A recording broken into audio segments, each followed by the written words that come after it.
Lovely holly tree here. See, the berries are coming in. You need a male and a female to make the berries. I always love the leaves on the holly tree. Something very satisfying about them. When the berries now being red in time for Yule. Good pagan tree. You know, this is starting to go red. Which brings me to this story.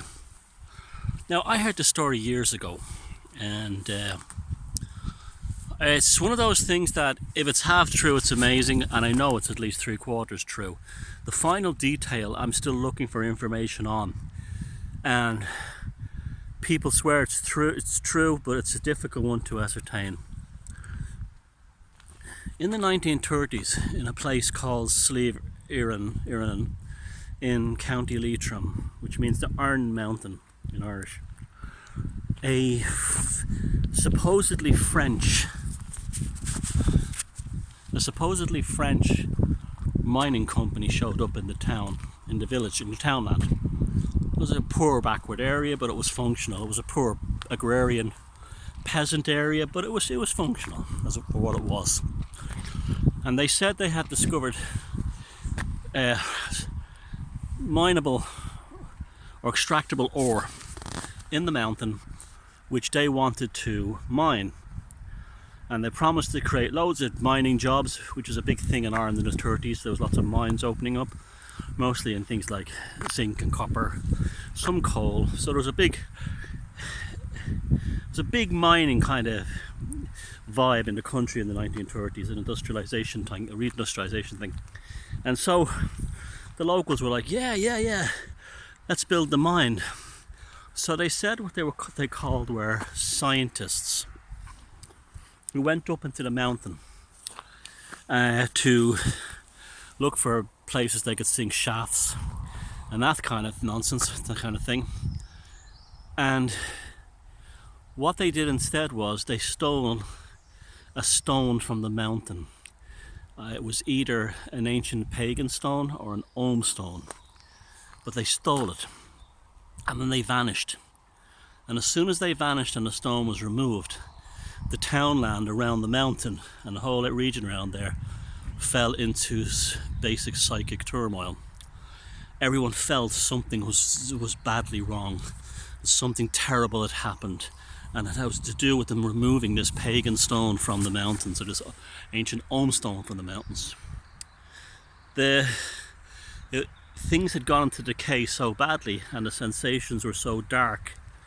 And today, the part of County Leitrim is like Deliverance. It's hillbilly country. It's an awful place. But it wasn't like that before the stone was removed.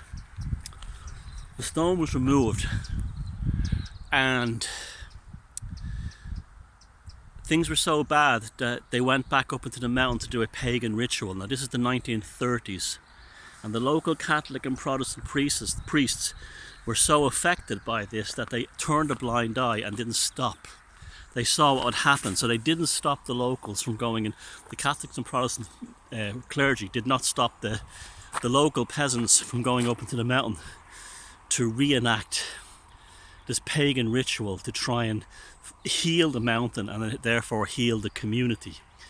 It didn't work. Now, where the story gets extra interesting is that you talk to anyone there today, they tell you that stone ended up in the hands of Adolf Hitler.